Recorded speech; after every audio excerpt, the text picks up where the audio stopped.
Assalamualaikum warahmatullahi wabarakatuh. Selamat berjumpa kembali pada para mahasiswa program studi PGSD yang mengikuti mata kuliah model pembelajaran.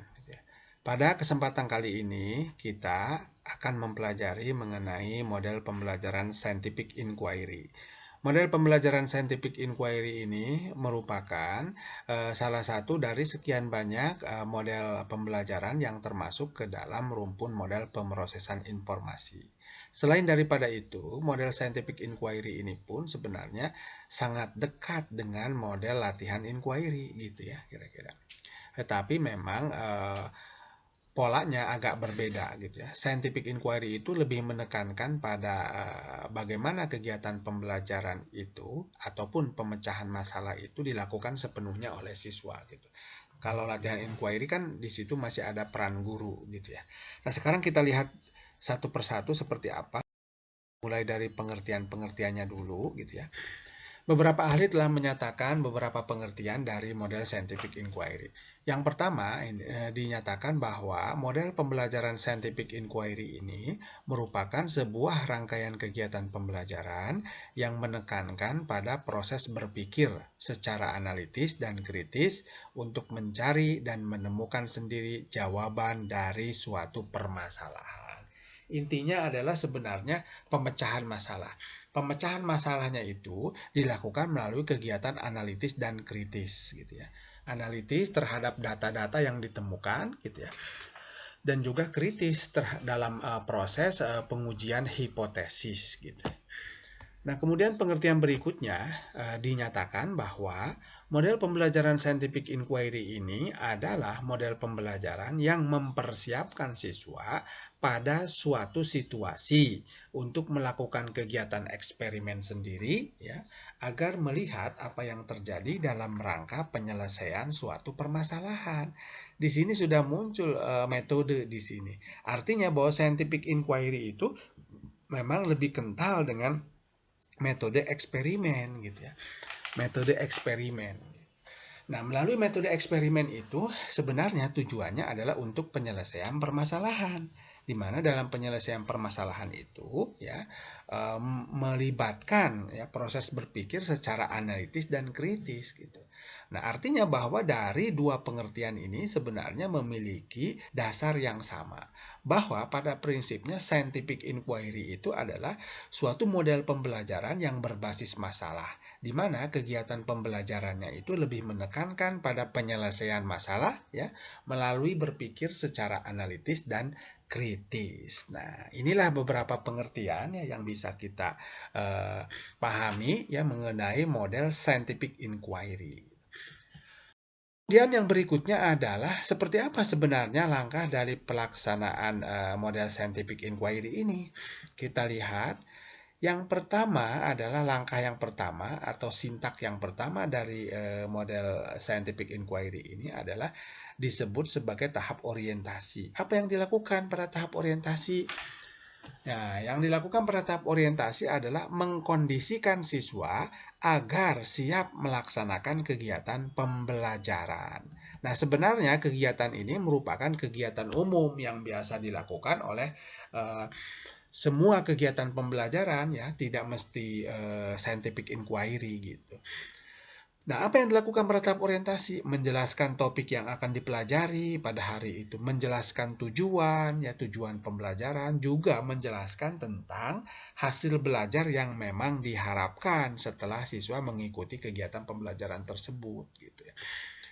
Nah, kemudian ya ada satu hal yang memang agak berbeda dengan kegiatan pembelajaran pada umumnya gitu ya. Nah, pada tahap orientasi ini ya pada model scientific inquiry ada kegiatan yang disebut sebagai mengajukan area penyelidikan. Ya, mengapa harus dilakukan kegiatan ini? Karena kan pada prinsipnya scientific inquiry itu sebenarnya adalah proses kegiatan eksperimen gitu ya. Untuk menyelesaikan suatu permasalahan, maka area penyelidikan ini harus diberikan dulu oleh guru sebagai batasan-batasan sampai sejauh mana termasuk juga tingkat kedalamannya gitu ya, kedalaman dari kegiatan penyelidikan yang akan dilakukan gitu. Maka diajukanlah pada tahap orientasi gitu. Nah, selain daripada itu, pada tahap orientasi juga, guru di sini dapat menjelaskan pokok-pokok kegiatan yang harus dilakukan oleh siswa. Nah, ini penting karena pada hakikatnya model ini lebih berpusat pada siswa. Maka siswa harus mengetahui dan memahami ya pokok-pokok kegiatan yang harus mereka lakukan. Nah, ini dijelaskan pada tahap orientasi. Berikutnya adalah menjelaskan tentang pentingnya topik ya untuk memotivasi. Mengapa topik ini penting untuk dipecahkan misalkan? Itu dijelaskan pada tahap orientasi. Untuk apa tujuannya? Nah, untuk memotivasi sebenarnya memotivasi siswa ya mengikuti kegiatan pembelajaran. Nah, ini tahap pertama yang disebut sebagai tahap orientasi. Berikutnya adalah tahap merumuskan masalah. Nah, tahap ini disebut sebagai langkah guru membawa siswa pada suatu persoalan yang mengandung teka-teki. Gitu ya. Nah, persoalan yang mengandung teka-teki itu sebenarnya adalah permasalahan. Ya, kira-kira. Karena setiap permasalahan itu merupakan suatu persoalan yang mengandung teka-teki yang membutuhkan ruang untuk dipecahkan gitu ya kira-kira. Nah, ini tahap 2 disebut sebagai merumuskan masalah. Apa yang dilakukan? Nah, di sini ya, agar siswa itu mampu memahami permasalahan yang diberikan oleh guru, maka guru perlu mengajukan pertanyaan-pertanyaan yang mengarahkan siswa pada suatu permasalahan. Nah, dalam konteks model scientific inquiry, permasalahan ini tentunya diberikan oleh guru, gitu ya. Jadi permasalahan itu tidak diserahkan kepada siswa, tapi diberikan kepada oleh guru kepada siswa. Gitu. Nah, tetapi untuk agar siswa mampu memahami permasalahan tersebut, maka sangat diperlukan ya pertanyaan-pertanyaan dari guru gitu ya, agar siswa itu fokus pada permasalahan yang diajukan. Jadi kita gunakan metode tanya jawab di sini di tahap kedua ini gitu, berkaitan dengan permasalahan yang memang diajukan oleh guru gitu. Kemudian tahap ketiga adalah tahap merumuskan hipotesis. Apa yang dimaksud dengan tahap merumuskan hipotesis? Nah, tahap ini merupakan tahap memunculkan hipotesis siswa terhadap suatu permasalahan. Jadi, hipotesis ini disebut sebagai dugaan sementara. Gitu ya.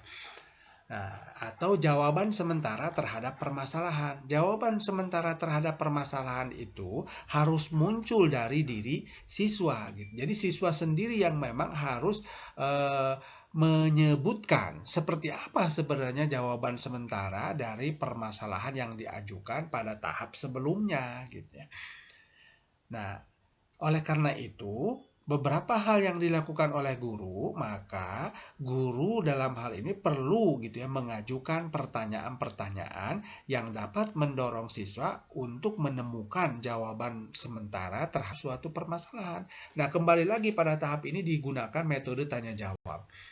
Ya, dalam rangka menggali hipotesis yang dimunculkan oleh siswa gitu ya. Nah, ini tahap merumuskan hipotesis.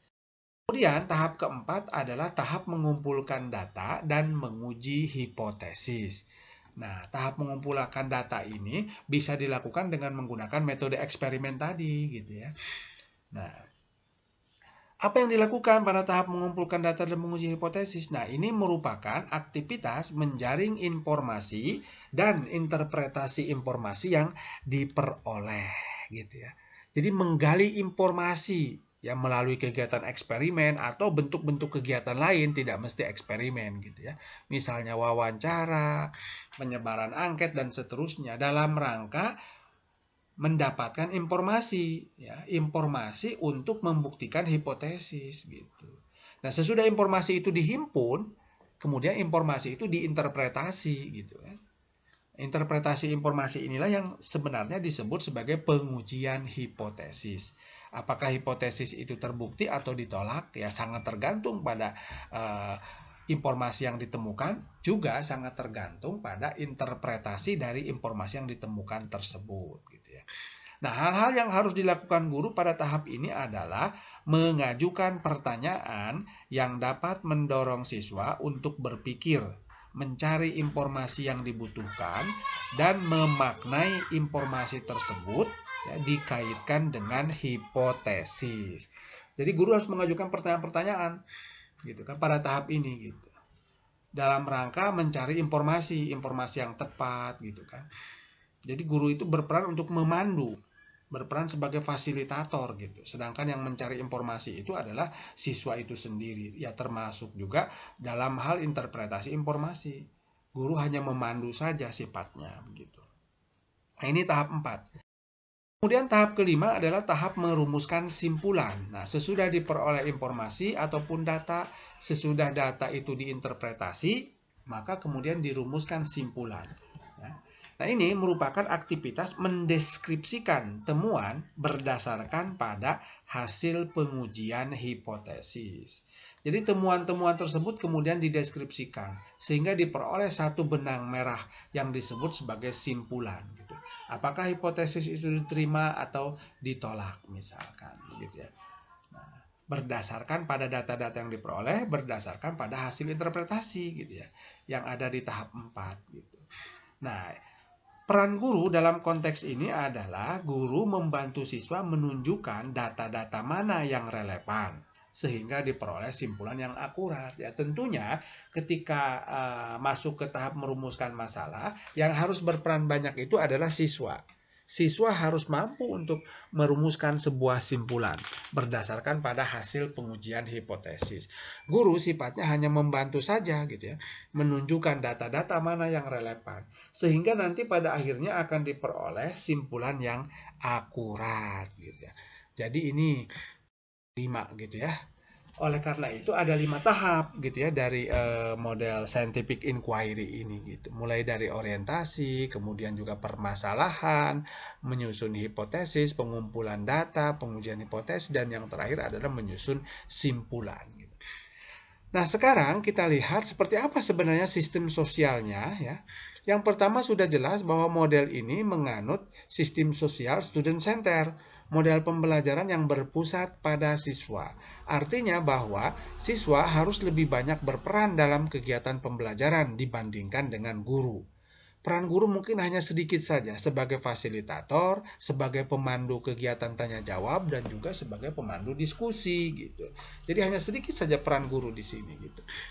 Maka tadi bahwa sebenarnya karakteristik siswa yang cocok untuk model scientific inquiry ini adalah siswa-siswa yang memang sudah terbiasa dengan kegiatan pembelajaran berbasis masalah gitu.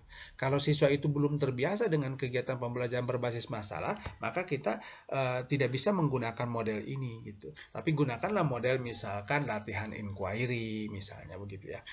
Karena model ini dari aspek siswanya itu harus memang siswa yang sudah terbiasa dengan kegiatan-kegiatan pembelajaran yang berbasis pada pemecahan masalah gitu kan, menggunakan metode eksperimen dan seterusnya ya. Sehingga ya kegiatan pembelajarannya secara umum student center berpusat pada siswa gitu. Kemudian juga kerjasama di sini ya, karena mereka kan bekerja sama dalam kelompok-kelompok dalam menyelesaikan permasalahan. Dan yang ketiga adalah kebebasan. Apa yang dimaksud dengan kebebasan di sini? Karena pada hakikatnya bahwa model ini memberikan ruang agar siswa itu bebas berekspresi, bebas menentukan cara mana yang paling tepat dalam menyelesaikan permasalahan gitu. Nah, inilah yang membedakannya sebenarnya dengan latihan inquiry gitu. Jadi kalau dalam model scientific inquiry ini ya permasalahan diberikan oleh guru. Hipotesis dibangun oleh siswa. Cara kerja dibuat oleh siswa. Langkah-langkah misalkan atau cara kerja dibuat oleh siswa. Bahan-bahan ya, ditentukan oleh siswa sendiri bagaimana caranya gitu. Nah, dengan cara seperti itu, maka ya kegiatan pembelajaran ini memberikan ruang agar siswa bebas untuk berekspresi gitu, mencari jalan yang terbaik dalam penyelesaian masalah. Maka sistem sosial modelnya adalah kebebasan gitu ya. Kemudian berikutnya adalah prinsip reaksi. Seperti apa prinsip reaksinya yang perlu diperhatikan oleh guru? Nah, yang paling penting itu sebenarnya ada pada fase keempat. Ini penting. Fase keempat itu adalah pengumpulan data dan pengujian hipotesis. Artinya bahwa untuk membuktikan hipotesis tersebut harus dilakukan kegiatan penyelidikan. Ya. Harus dilakukan kegiatan pengumpulan data dan juga interpretasi data dalam rangka menguji hipotesis gitu. Karena pada dasarnya memang hipotesis itu bisa saja kita buktikan tanpa adanya kegiatan pengumpulan data. Cukup kita melihat teorinya. Ya, kalau memang cocok dengan teorinya berarti hipotesis kita sudah terbukti gitu. Tapi dalam model scientific inquiry tidak bisa seperti itu gitu. Bahwa ya, simpulan diterima atau ditolaknya suatu hipotesis itu harus berbasis pada kegiatan penyelidikan, harus berbasis pada kegiatan pengumpulan data. Maka pada fase keempat ini sangat penting ya, bagi guru gitu ya, agar kegiatan itu memang dilakukan oleh siswa gitu. Kemudian berikutnya adalah mendorong interaksi antar siswa. Sudah jelas bahwa karena di sini kan mereka bekerja dalam kelompok-kelompok ya, terjadi kerjasama di situ, maka peran guru itu harus mampu mendorong interaksi antar siswa. Semua anggota kelompok itu harus berinteraksi dalam memecahkan suatu permasalahan gitu. Ya, guru harus memfasilitasi itu gitu kan. Guru harus mengkondisikan itu gitu, dalam kegiatan pembelajaran dengan menggunakan model scientific inquiry gitu ya. Jadi tidak bisa ada salah satu yang dominan misalkan, yang lain tidak bekerja, tidak bisa seperti itu. Semuanya harus dikondisikan terjadi interaksi. Kemudian tidak memberikan jawaban pertanyaan secara langsung. Nah, ketika menggunakan metode tanya jawab. Metode tanya jawab ini digunakan pada tahap orientasi, pada tahap merumuskan masalah ini. Digunakan metode tanya jawab termasuk juga menyusun hipotesis ya. Gunakan metode tanya jawab. Nah, ketika ada pertanyaan, maka jangan berikan jawaban secara langsung, tapi lempar lagi kepada siswa yang lain agar mereka memiliki kemampuan untuk berpikir gitu ya kira-kira. Kemudian ini juga penting, mendorong siswa untuk bertanya. Karena pada hakikatnya inquiry itu dibangun atas dasar pertanyaan sebenarnya gitu. Ya, pertanyaan itulah sebenarnya adalah permasalahan gitu. Jadi ketika ada pertanyaan ya, maka telah muncul sebenarnya adalah permasalahan gitu. Maka di sini siswa harus mampu untuk bertanya, mampu untuk mengemukakan pendapat dan seterusnya. Ini harus didorong oleh guru ketika menggunakan model scientific inquiry gitu ya. Nah, salah satu caranya adalah dengan seperti poin yang pertama tadi gitu ya, tidak memberikan jawaban pertanyaan secara langsung. Nah, ya, tidak memberikan jawaban pertanyaan secara langsung ini pun ya salah satu bentuk agar siswa mampu untuk bertanya gitu kan. Nah, sekarang adalah seperti apa dampaknya? Nah, ini adalah dampak instruksionalnya ya. Yang pertama, dampak instruksionalnya itu adalah pengembangan keterampilan proses. Apa sih keterampilan proses? Ya, kegiatan observasi, pengumpulan data, pengorganisasian data, identifikasi data, sampai dengan penyimpulan gitu ya. Nah, inilah yang disebut sebagai keterampilan proses. Nah, dalam model ini, maka keterampilan proses itu pun akan dikembangkan, ya, observasi, pengumpulan data, dan seterusnya. Karena memang kalau kita lihat sintaknya, ya, sintaknya itu memang mengacu pada pengembangan keterampilan proses, gitu. Nah, di samping itu juga sudah jelas pengenalan metode ilmiah, gitu. Sintak dari model scientific inquiry itu menggambarkan metode ilmiah, dimulai dari mungkin permasalahan, kemudian hipotesis, pengumpulan data sampai dengan simpulan. Itulah sebenarnya metode ilmiah gitu. Jadi memperkenalkan metode ilmiah gitu. Dan yang ketiga, ya, ini juga penting adalah peningkatan pemahaman. Beberapa penelitian menunjukkan bahwa ketika kita menggunakan ya model scientific inquiry gitu ya. Nah, ini tentunya akan mampu untuk meningkatkan pemahaman siswa, mampu untuk meningkatkan hasil belajar siswa gitu. Jadi beberapa penelitian sudah merujuk ke arah itu gitu. Bahwa memang betul scientific inquiry itu bisa untuk meningkatkan hasil belajar, bisa untuk meningkatkan pemahaman. Maka ini salah satu dampaknya ya, dampak instruksional. Kemudian ada juga dampak nurturan atau dampak ikutan, ya, nurturan efek. Gitu. Apa saja? Melatih kreativitas penyelidikan. Nah, ini kan. Nah, mengapa? Karena memang kegiatan pembelajaran dengan menggunakan scientific inquiry itu memberikan ruang kepada siswa untuk bebas gitu ya, bebas berekspresi dan bebas berkreasi dalam menyelesaikan permasalahan. Nah, sehingga ketika ada ruang itu, maka ya model ini bisa untuk melatih kreativitas penyelidikan. Jadi siswa nanti kreatif untuk menyelidiki ataupun memecahkan suatu permasalahan. Kemudian yang kedua, melatih siswa menjadi pembelajar yang mandiri. Mereka bisa mengerjakan kegiatan-kegiatan eksperimen itu sebenarnya secara mandiri gitu ya. Guru kan hanya mengontrol saja dalam kegiatan pembelajaran. Nah, ketika misalnya tanpa kontrol guru pun, ya mereka bisa melakukan itu gitu. Bahwa pada hakikatnya gitu ya, pengetahuan itu dibangun atas dasar kegiatan-kegiatan yang mereka lakukan dengan menggunakan model scientific inquiry gitu. Jadi secara tidak langsung memang memperkenalkan seperti apa sebenarnya cara untuk menemukan pengetahuan yang benar itu gitu. Sehingga ini nanti menjadi bekal ya kepada siswa ya untuk menjadi pembelajar yang mandiri. Siswa bisa belajar tanpa adanya bantuan guru gitu ya kira-kira. Mereka bisa belajar sendiri gitu ya, menerapkan sendiri gitu ya melalui kegiatan pemecahan masalah. Nah, ini nurturan efeknya gitu. Berikutnya adalah melatih komunikasi verbal gitu ya. Nah, ini penting terutama ketika dikombinasikan dengan metode diskusi misalnya gitu ya, ataupun mungkin nanti diakhiri dengan kegiatan presentasi gitu kan. Jadi ketika mereka sudah membuat laporan, presentasikan. Nah, ini pun salah satu bentuk melatih komunikasi verbal. Nah, di samping itu juga kan model ini membutuhkan interaksi antar siswa. Interaksi antar siswa itu melatih komunikasi verbal ya di dalam kelompoknya gitu. Nah, jadi secara tidak langsung memberikan dampak seperti itu gitu.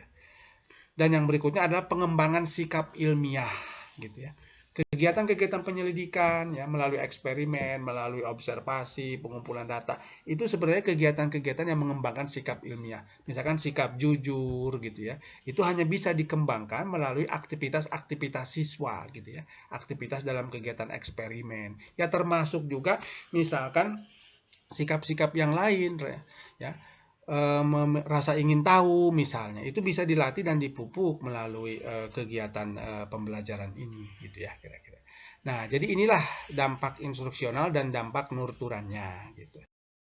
Nah, terakhir ini para mahasiswa semua ya, pilih satu kompetensi dasar, kemudian rancang kegiatan pembelajaran. Ada kegiatan awal, inti, dan penutup ya dengan menggunakan model scientific inquiry. Jadi tidak mesti RPP gitu ya. Nah, cukup kegiatan awalnya bagaimana, kegiatan intinya seperti apa, penutupnya seperti apa gitu. Nah, ini yang disebut sebagai rancangan kegiatan pembelajaran. Tapi terlebih dahulu pilih satu kompetensi dasar. Nah, semua tugas-tugas ini ya, baik itu PowerPoint-nya, kemudian juga tugasnya, termasuk juga contoh-contoh penerapan sintak dari model scientific inquiry, ini ada semua di Sepada. Silahkan di-download di Sepada ya oleh para mahasiswa semua. Demikian yang bisa disampaikan. Terima kasih atas perhatiannya. Sampai berjumpa lagi pada pertemuan-pertemuan yang akan datang. Saya akhiri saja ya, kegiatan kita kali ini. Ya. Terima kasih. Wassalamualaikum warahmatullahi wabarakatuh.